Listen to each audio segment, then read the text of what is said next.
So good afternoon, everyone. My name is Erin Donnelly, and I am the Alumni Relations Associate here at the Ivey Business School. And it's a pleasure to be here with all of you today online. Um, as we come together for today's event, I want to acknowledge that here in London, Ontario, we gather on the traditional territories of the Anishinaabe, Haudenosaunee, Lenape, and Chinookan nations. We are grateful for the opportunity to work and learn on this land.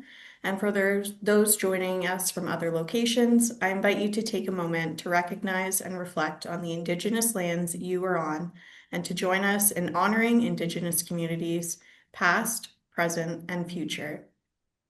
I'd like to now introduce our speakers today, Chuck Grace, Finance Lecturer here at Ivey, and Matt Davison, Dean of Science of Western University. And with that, I'll pass it over to Chuck. Thank you, Aaron. Good afternoon, everyone. I guess it's 2 minutes into the afternoon.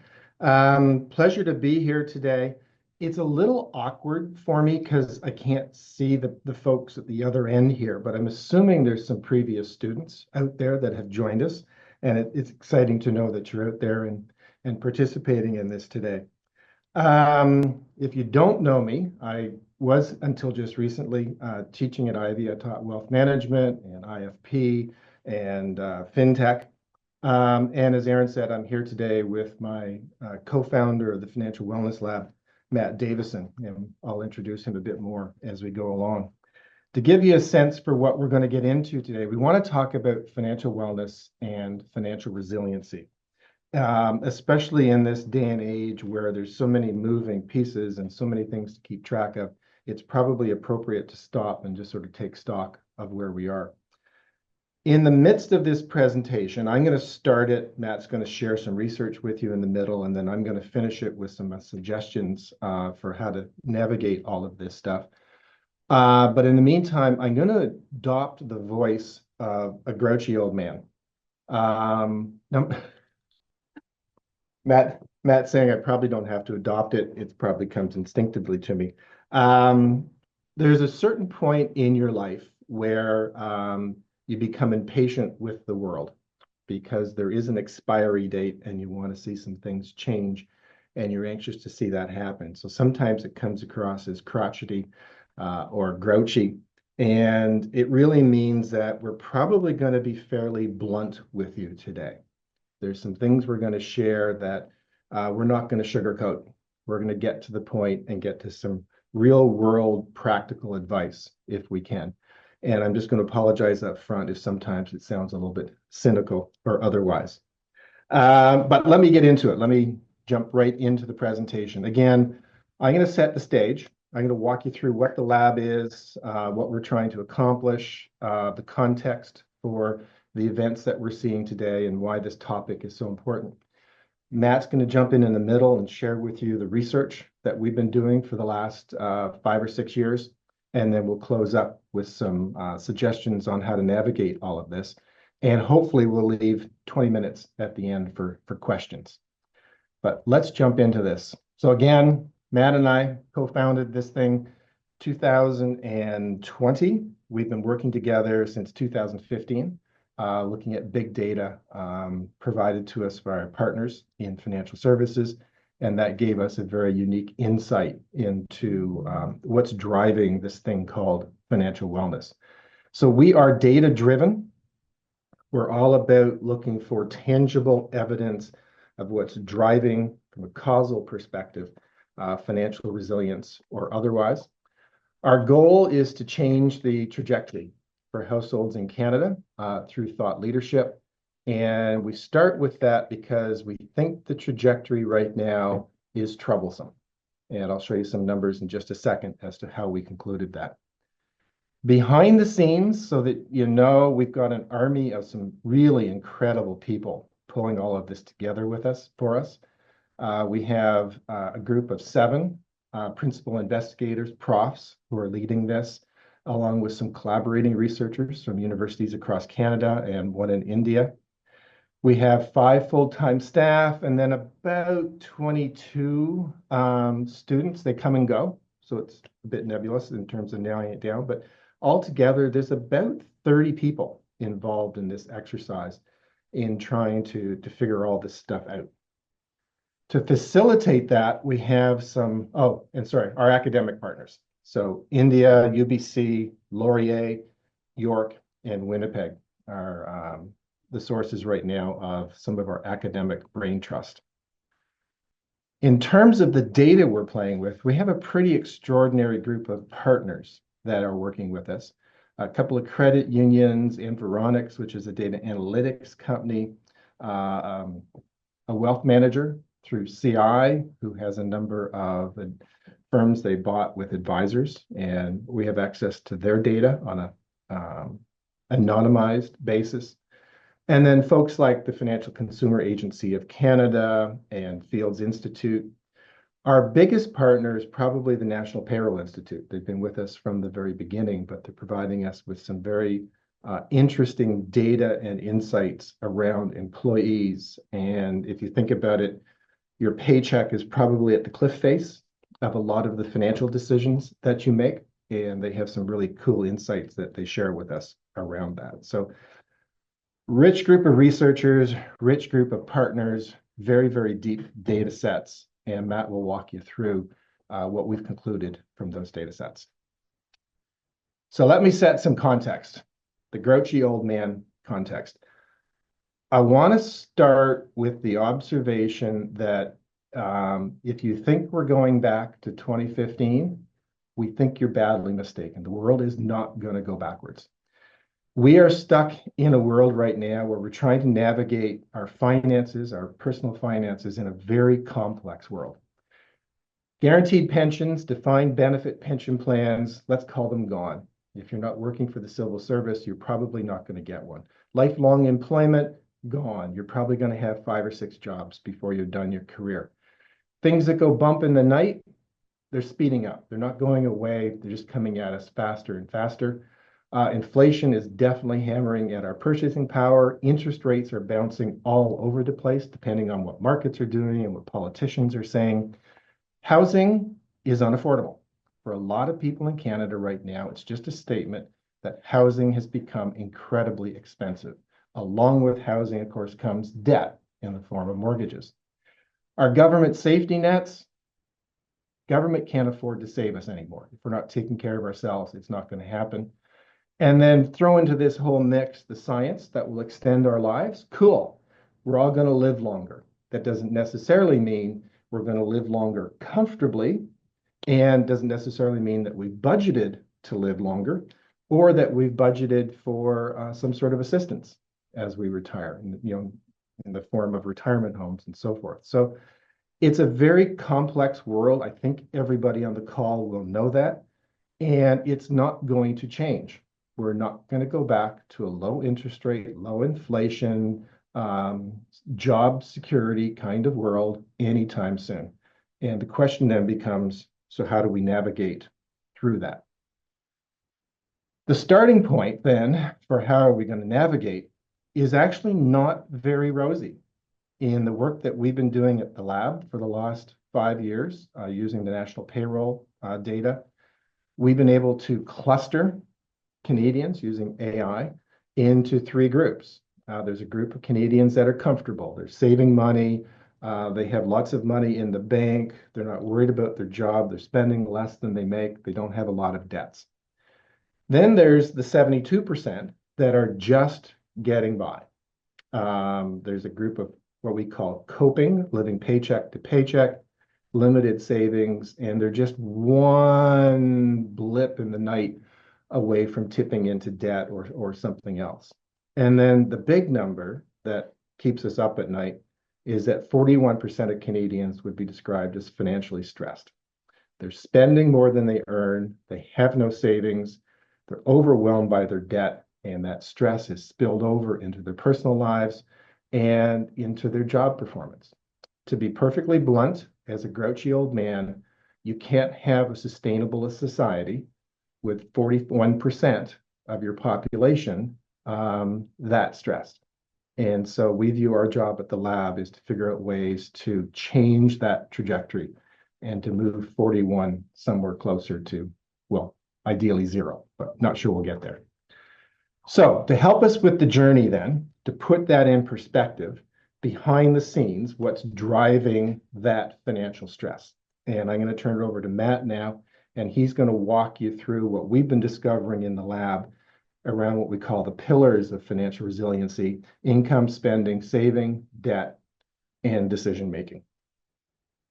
Matt, they're all yours. Thank you, Chuck.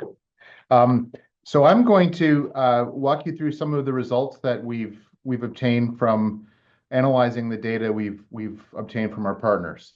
I'm not going to talk a lot about how we did the calculations, how we analyzed the data.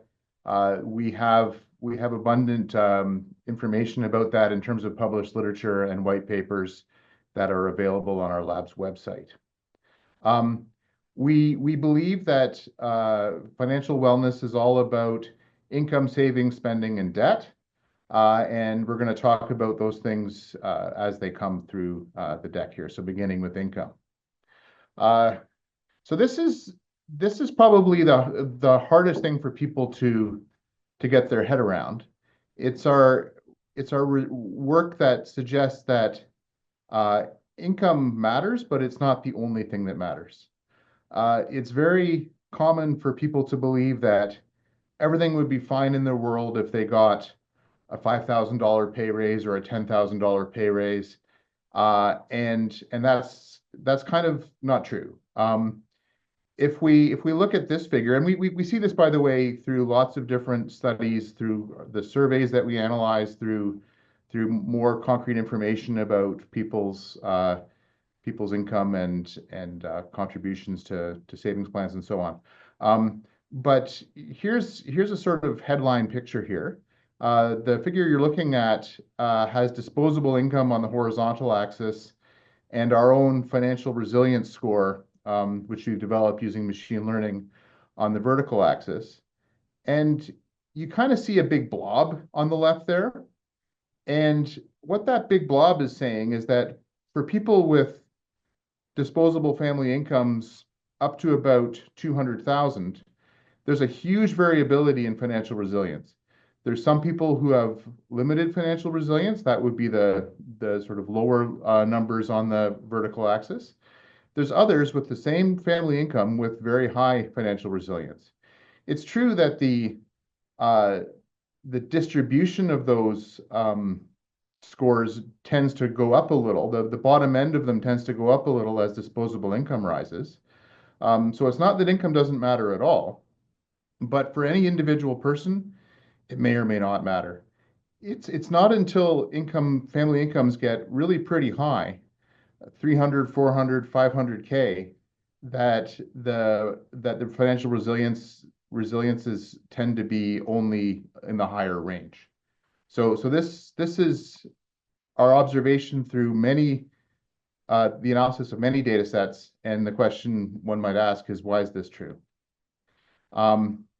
We also see that financial resilience, in terms of just measuring it high, moderate, low, it's true that people with lower incomes, family income of less than 50K, most people there have low financial resilience. They're not earning enough money to cover their necessities.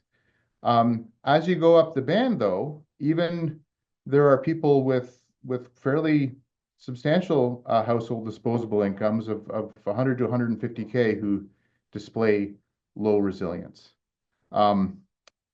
And this is interesting.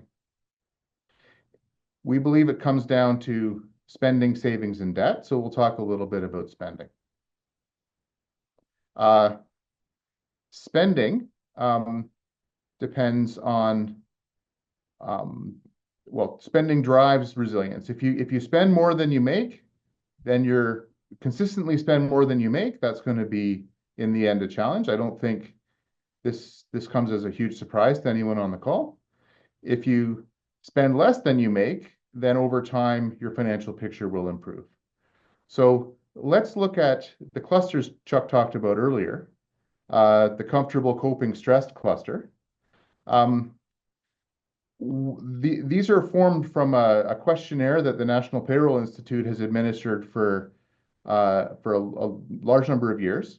to a large number of Canadians.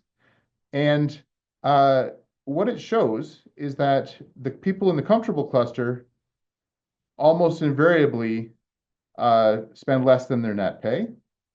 The people in the stress cluster, about a third of them, only about a third of them spend less than their net pay, and many of them spend all or more than all of their net pay. So you have to spend less than you make if you're going to aspire to financial resilience. What do we spend money on? I mean, we spend money on lots of things, but the typical Canadian household spends most of its expenses on housing. Most of its after-tax expenses on housing. And you can see here that that is kind of true for Canadians at most income levels, that they spend, roughly saying about half of their income on housing, up until the very highest income when it sort of starts to shrink. But up until 200K and above, about half of income is spent on housing and other essential housing costs, as you can see here. And what that means is that after housing, there's not a whole lot left for everything else. Okay, so what does that mean for savings? This is interesting. This comes from something called the Longitudinal Administrative Database, or LAD. And what that is it's tax return data. So we have access to the tax return data of 1 in 5 Canadians. We don't know whose tax return we're looking at. We just have it anonymized and aggregated a little bit, and we can go look at that. And we can see that for this happens to be Canadians in British Columbia. This picture is representative of all Canadians. How dark the color is here is how many Canadians are in this kind of region of the graph.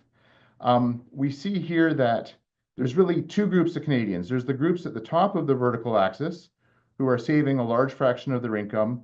And when we say saving here, we mean saving into things that you can see on people's tax returns, like their RRSP, their tax-free savings account, vehicles of that nature.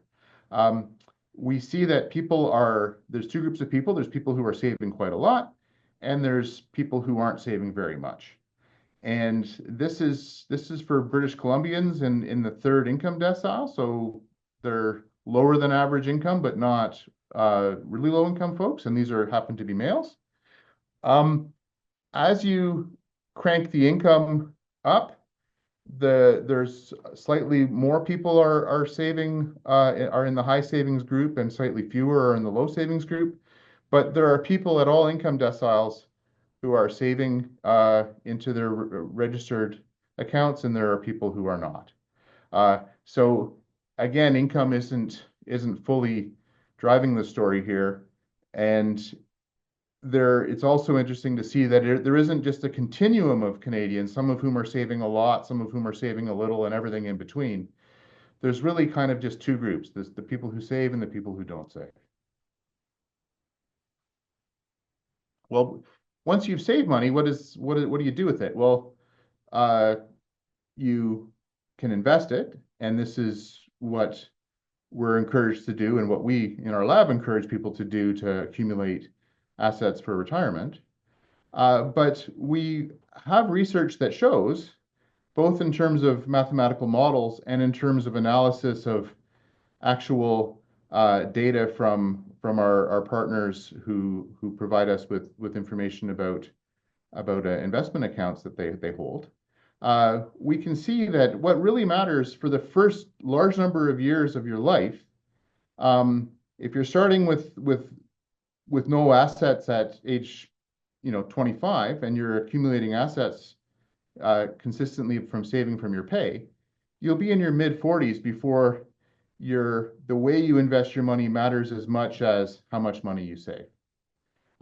So for a large number of years, all that really matters is how much you save, and you can worry later maybe about exactly what the investment returns are. This is in direct contrast to a lot of the wisdom, such as it is coming from YouTube and TikTok and so on, which is all about picking the right stocks, and that's all that matters and what the great financial life hack is. In reality, it's pretty simple. You just steadily save money, and eventually you accumulate enough that the investment choices become dominant to the how much you're saving. Okay. Uh, Further to that, we have some research that talks about how you should save. And there's been a lot of research over the years about dollar cost averaging. That's the idea of systematically putting in money to an account on a periodic basis, maybe as part of every paycheck. So every month, every few weeks, every quarter, whatever it might be. And just whatever the market might be that month, you put the same amount in. And so if the market's high, you're going to get fewer units of investment. If the market is low, you'll get more. And on average, the idea is that this is supposed to damp volatility. There's been a lot of research on this, and a lot of it actually shows that dollar cost averaging isn't a magic bullet. But what we believe that research ignores is some behavioral aspects of how people invest. Um, it ignores the fact that it's one thing to say you're going to invest, $1,000 a month, come rain, come shine, but it's easy in a tough month to say, well, this month I won't. And we believe that the investing smaller amounts more frequently is means that you're less likely to miss all of your investments for the year. You might still miss that tough week and not put in 250 that week, but you'll hit the other weeks of the month and you'll get more of it in. And so this suggests that being consistent in your habits is valuable, not just in terms of building good habits, but also in terms of the outcome for your investment account. We have recent research looking at accumulating money in an emergency fund. So this is money that you have available for an unexpected large expense. The research suggests that many Canadians are unable to cover even a relatively small, a $500 expense. They couldn't cope with a 1-week pay delay. They live paycheck to paycheck. They can pay their bills, but nothing left to save, and they have limited cash reserves. And what this means is that if an expense comes up that you can't delay, for instance, your furnace conks out on the coldest day in February, you need a new furnace and you need it right away. People need to finance this, and they finance it sometimes in very expensive ways, further exacerbating their inability to save in the long run. The solution to that is an investment account. And we can't emphasize that too much. Is having your emergency savings account. Okay, already alluded to debt and the impact that having an unexpected expense has on the type of debt that people might need to obtain. But just to review, I mean, debt has something to do with income and expenses. If your income is bigger than your expenses, then your cash balance will remain the same. If your income equals your expenses, your cash balance will remain the same. If it exceeds your expenses, you'll grow your balance, and if it's less, you will draw it down and have to take debt. So this is clear income and savings and spending eventually feed through into the assets and debt part of your household's financial statements, as it were. I think it's fairly well known that Canadians have a lot of debt these days. 34% of Canadians borrow money for everyday expenses. 52% feel overwhelmed by their debt. Credit card debt is at high levels, and people are a relatively large fraction, 1 Canadian in 40 is having a tough time staying current on their credit card payments. We can look at, again, we have our stressed, coping, and comfortable clusters. And we can look at, on average, how many different types of debt instruments are possessed by these different clusters. And we see that stressed Canadians, on average, have two different types of debt. So that means they might have a balance on their credit card and a balance on their mortgage. Remember, this is on average. So some of these folks will have four or five types of debt, and others will have fewer. As we go to the more and more comfortable Canadians, from the stressed to the coping to the comfortable, the average number of debt instruments decreases. This shows, by the way, that not all comfortable Canadians are fully debt-free. Some might be and have zero debt instruments, but others will continue to have a debt. They may likely to have a mortgage debt or a line of credit or something. But we do see that the most toxic forms of debt, carrying a credit card balance month in, month out, or even worse, having a payday loan, tends to aggregate more in the lower income bands. So lower income Canadians with family incomes less than or household net worth of less than 50,000 are very much more likely to use payday loans than high net worth households. Presumably because high net worth households can tap into their assets to avoid having to make a payday loan. And when you get on some of these treadmills, it's very hard to get off them. We know that Canadians are borrowing a lot of money on their mortgage, and this has to do, of course, with the high cost of housing, particularly in some regions. So this is an analysis of what fraction of incomes are higher than the CMHC maximum approval of 4.5 times income. It's quite a lot in British Columbia, where, of course, homes in the Lower Mainland are incredibly expensive.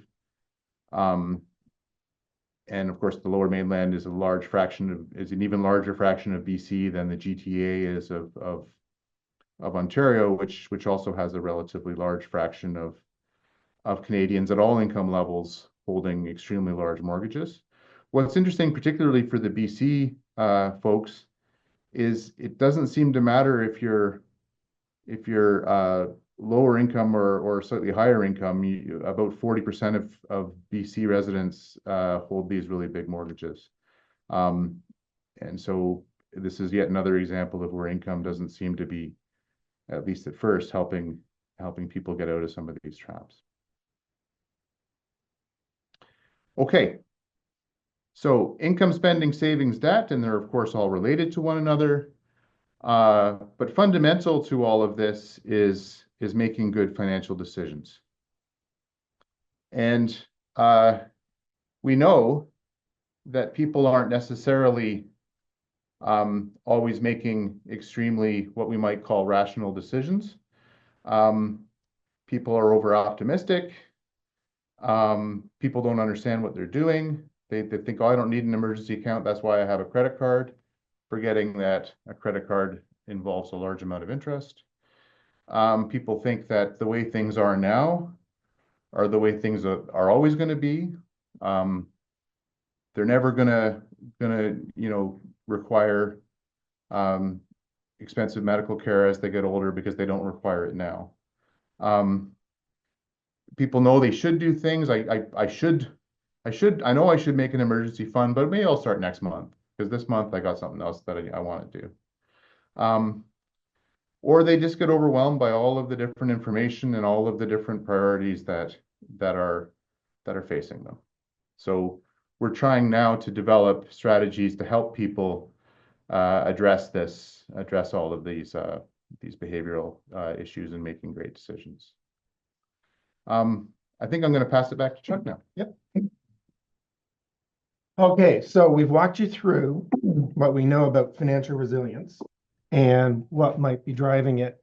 And now I want to transition a little bit now and talk about solutions. And if you're in the coping or the stressed, is it hopeless, or is there something we can suggest to help you get through this? And the first part I want to start with is something called scenario planning. And we can't predict the future, but we can try and plan for volatility. The concept of scenario planning, excuse me just a sec, shouldn't be new to anyone who graduated from Ivey because it was part of your curriculum. So we will be testing you on this before we're done. You might recall Professors Fremeth or Raz teaching this in some of their courses. It's a tool to help you manage resilience. We don't know what's coming, so let's plan a couple of scenarios and let's make sure we're prepared. Scenario planning starts by asking yourself some really tough questions. It doesn't necessarily mean these are going to come true, but by playing into them, we can anticipate what would be our options moving forward. So, what if your income drops by 50% tomorrow? That might mean your income personally has dropped or your partner loses their job. What if interest rates go to 8% next year? What if inflation spikes with all of the tariffs? They have to raise interest rates to get this under control, and mortgages are all of a sudden through the roof. What if your parents or your kids or both move back into the house with you? What if your parents and your kids move into the house and you move out because it's just getting a little bit crowded? Now, I say that with a bit of a smile on my face and kind of facetiously, but this is a reality in Canada today. It's called the sandwich generation. I can talk to it from my own personal circumstances. At 68 years of age, I never thought I'd still have to be worried about my kids and my parents at the same time, who are well into their late 90s. What if my retirement fund takes a 20% hit? What if a politician somewhere says something stupid on Twitter and the stock markets crash? Never going to happen, right? What if AI automates my role? What if AI automates my company? Again, just scenarios and walking yourself through what would happen, how would I react, what are my options, are we prepared? It's all about managing resilience. And we're going to encourage you to adopt that mindset, again, especially since you're from Ivey and you should know better. So let me give you some advice. Now that we've got all of that foundational stuff down, let me give you some cold, hard advice. I'm going to give some advice for 20-year-olds, 40-year-olds, and 60-year-olds. We're not going to mince words here. I'm going to tell you right up front. If you're 20, automate your savings. We know that savings lead to resilience. We know that systematically saving, putting it into a pack, putting it into a payroll withdrawal is absolutely the best way to do it. Just do it. Automate your savings and forget about it. If you can only save a little bit, start with your emergency account. That probably goes against some common wisdom. First things first, get your emergency account up to about half a month's salary, then worry about your RSP or your TFSA. Kill your debt before it kills your future. If you're 20, there's probably very few priorities above and beyond killing the student debt. Don't take on any more debt than you absolutely have to right now. It'll bite you in the bum. If you're doing scenario planning, and we encourage you to do that, if you're 20, we'd encourage you to focus on job loss. It's probably your biggest risk amongst all of the things that could be catastrophic. And then get some help with your decision making. It's a big, complex world. It's okay to reach out for advice. We would, however, suggest the advice you're getting on TikTok might not be the best source. There are some finfluencers that are giving great advice, but there's some other finfluencers that are giving, quite frankly, crappy advice. And the problem with social media is that it's so hard to figure out which is which. So we'd be very cautious about getting your financial advice from YouTube unless you know the person on the other end. If you're 40, max out your retirement savings.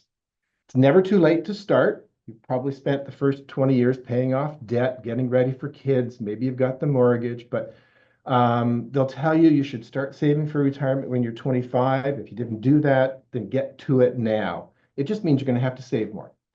Get an insurance checkup. You've now got some responsibilities, mortgages, kids, and so forth. So let's make sure the catastrophic stuff is taken care of.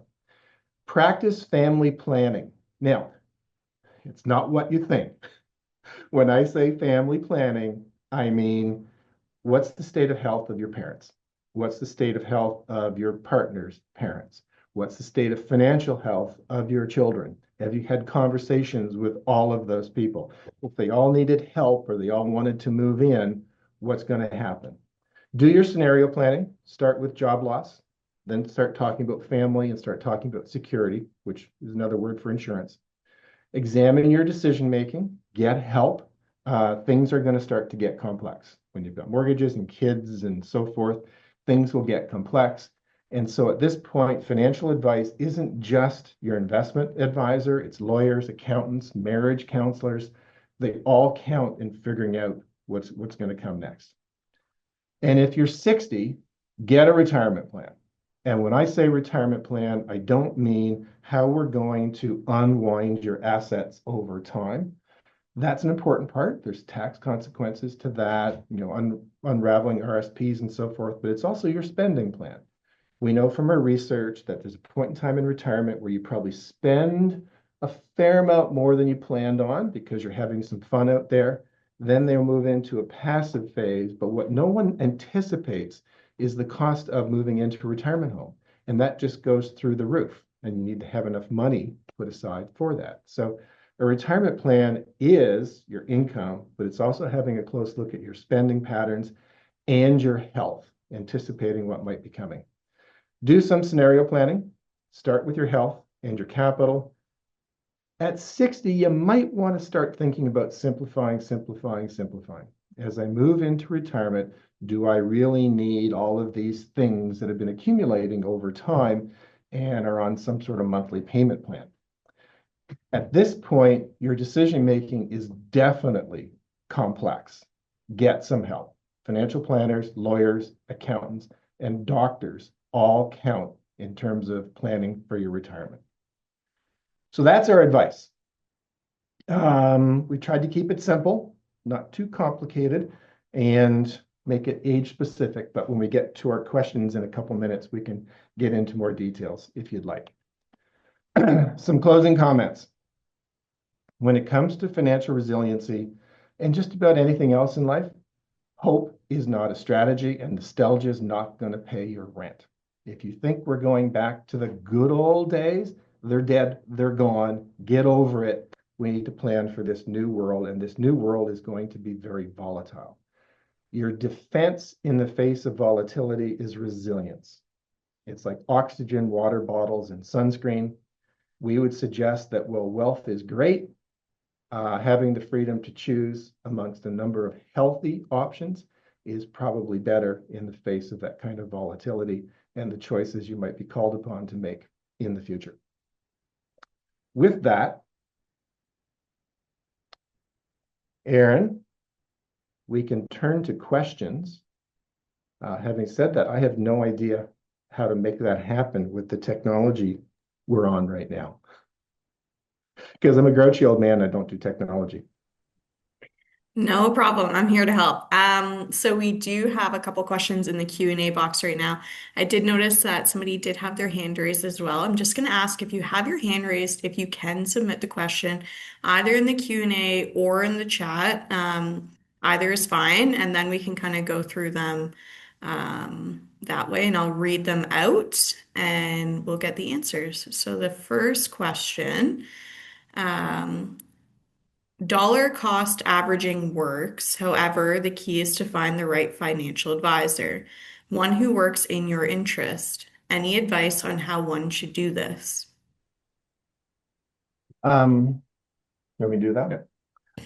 Finding an advisor is an interesting exercise, and I would treat it no differently than looking for a doctor or a lawyer or a spouse.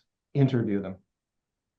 Sit down with them and have some prescribed questions up front around what's important to you, what are you looking for, look them in the eye and get them to answer those questions. When it comes to, can I trust this person? Ask them, how are they paid? What kind of biases could be in the background in terms of incentives? How are they licensed? What are they licensed to advise on? Remember, in Canada, we regulate product, we regulate sales, we do not regulate advice. So ask them what they're qualified to provide advice on. And in that interview, look for trust and comfort. And that's really difficult to prescribe up front. It's about whether you think you, in sitting with them, they give you the right vibes. Now, vibes is a horrible word to use, especially amongst mathematicians. It's not precise, but I think you'll recognize pretty quickly if this advisor is somebody you want to work with.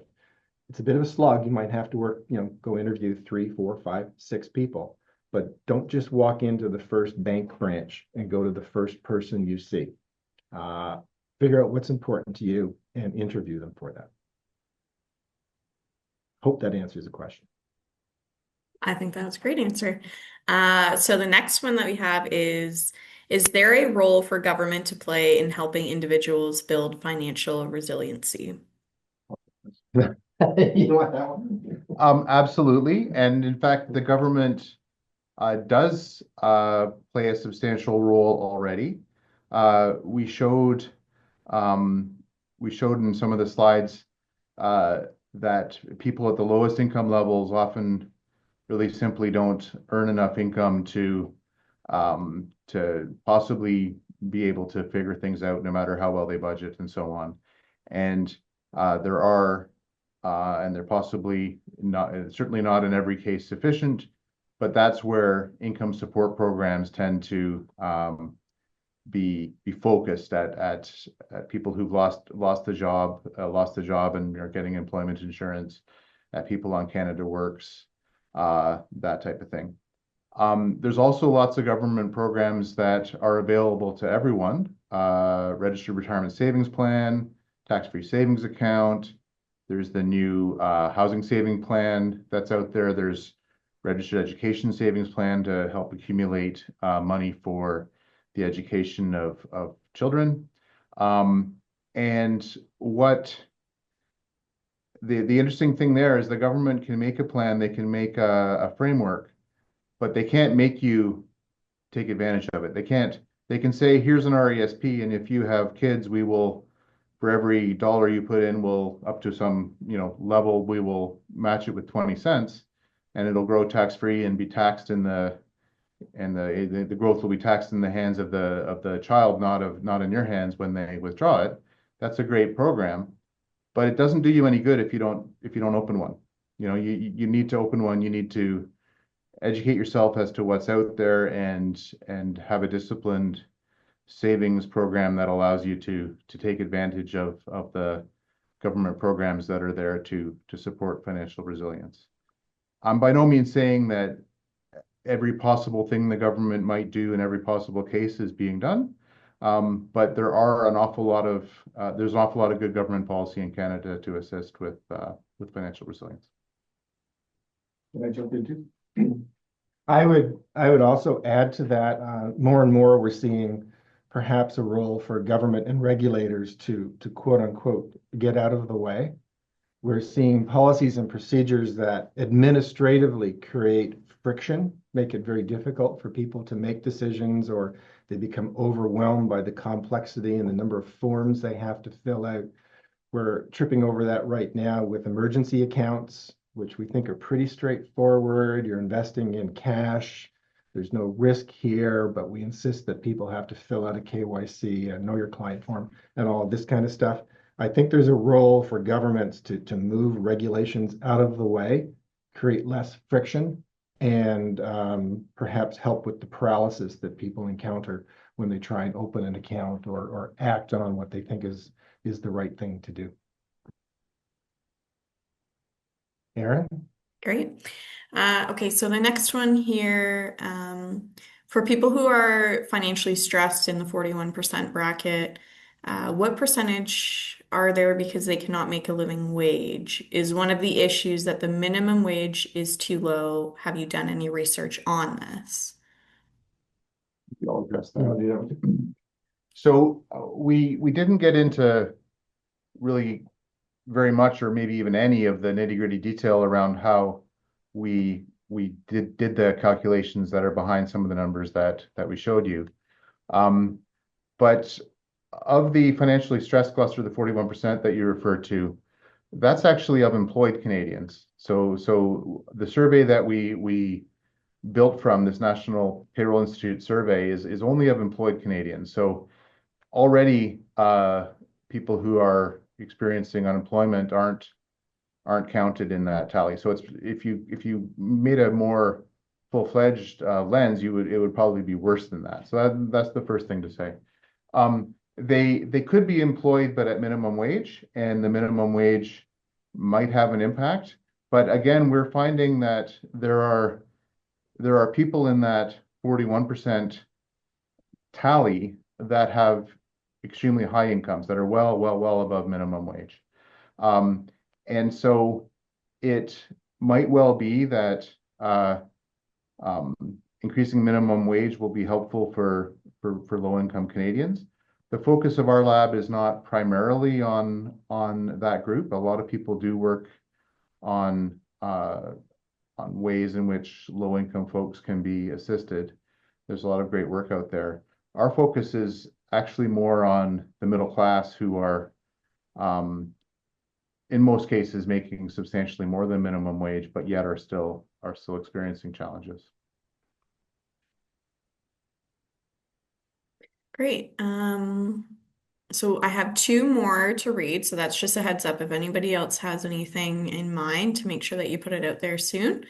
So the next one here is staying married a factor in being financially resilient? I mean, absolutely.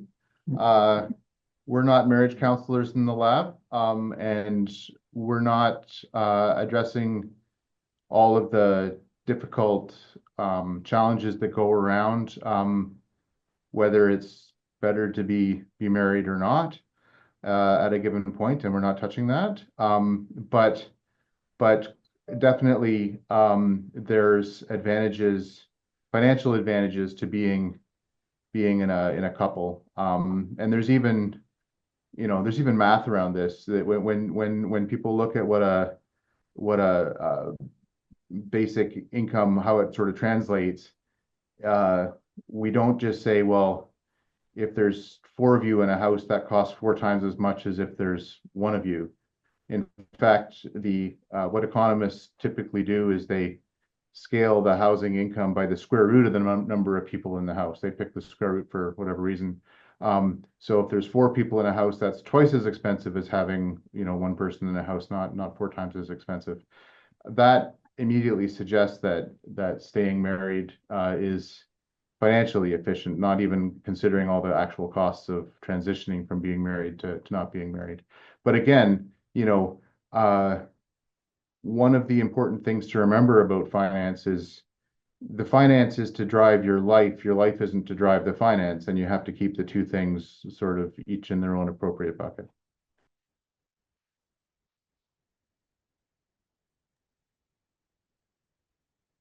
Okay.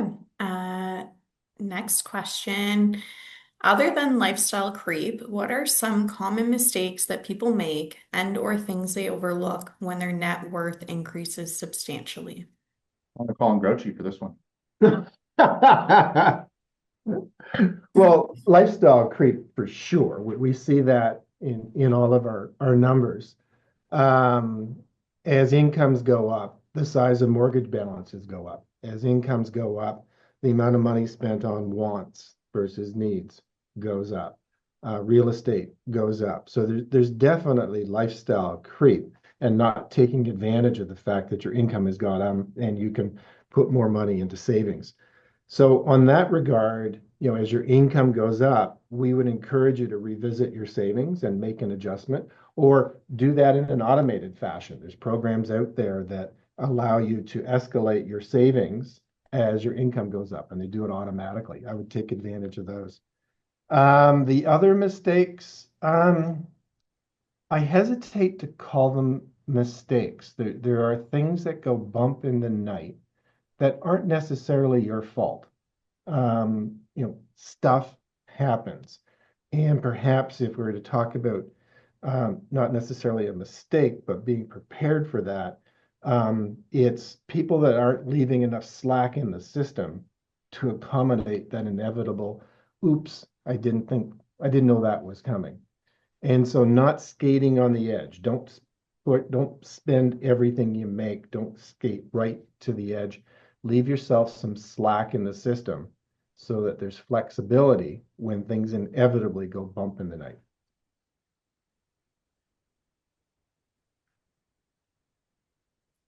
Okay, this last one's a bit of a long one. So I'm going to read the first part and then pause to let you chat Do we and then need to read take the notes? last little bit. So your research concludes income isn't a determining factor for financial stress, yet data also shows that savings don't accelerate until 50 to 75K income levels, and financial stress significantly drops at the 150K mark.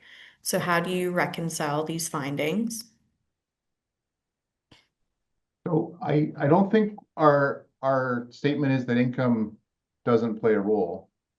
Our statement is that income doesn't play a determining role. So uh, higher income Canadians um, on average are more likely to be in the comfortable cluster than the stress cluster. But there are many high income Canadians in the stress cluster. So so we're not saying that income doesn't matter, especially at low incomes, income matters. Um, you know, the single mom with 3 kids working at Tim Hortons is going to have a substantial challenge in making ends meet. And in her case, if her pay was doubled, it would probably really help a lot. Um, the person with take the exact opposite extreme, the person in a high paid job with a gambling problem and maybe some other addictions that they're financing, more income for that person is just going to go down the same hole that the other income went down. And um, those are, I think we can all recognize those two endpoints, but there's a lot of people who live in the middle of those two endpoints. Um, and our focus is on um, trying to create awareness and create programs that help people who do have the income to be resilient to actually become resilient. The other thing I would add to it is, when we started the lab as folks that were focused on data and math, and very quickly, discovered that you can't explain everything in the human condition by math and data. That some people make unusual decisions. They feel those decisions are good for them, perhaps don't understand always the consequences, but we have to respect everyone's right to make the decisions at the time. And so when we add the behavioral overlay to this, when you ask what reconciles data points that don't appear to be logical, it's human behavior. And guess what? The human condition isn't always logical. And that's why the lab has started to pivot. We still have our mathematicians, but we have some behavioralists and neuroscientists and economists now that are weighing in to help us reconcile the math with the fact that the human condition is complicated and dynamic and sometimes difficult to explain. Great. So the last piece of this, I do think you kind of touched upon it. I'm just, for the sake of the person that asked it, we'll finish. So if budgeting and savings habits matter at all income levels, why do we see these clear income thresholds where financial outcomes measurably improve? Yeah, I mean, I think there are points where um, even the sort of simplest apartment and the simplest diet isn't sustainable on an income level, and so you need to get to that income level before there's really any choice at all in your budgeting. Um, and then on the other extreme, um, unless you have the gambling and other addiction habits that I sort of referred to in my earlier sort of endpoint example, if you're making there's a certain amount of money that you can basically not worry about money really at all if you're making enough, now unless you decide that you need to start buying a jet or a sports team or something like that. But if you have if you have sort of a reasonable lifestyle, there's a certain amount of money that will cover that without having to make particularly difficult or planful choices. And that's what those transitions are showing. And I just want to underline for this questioner and for all of our audience that we're not saying that income is irrelevant to financial wellness.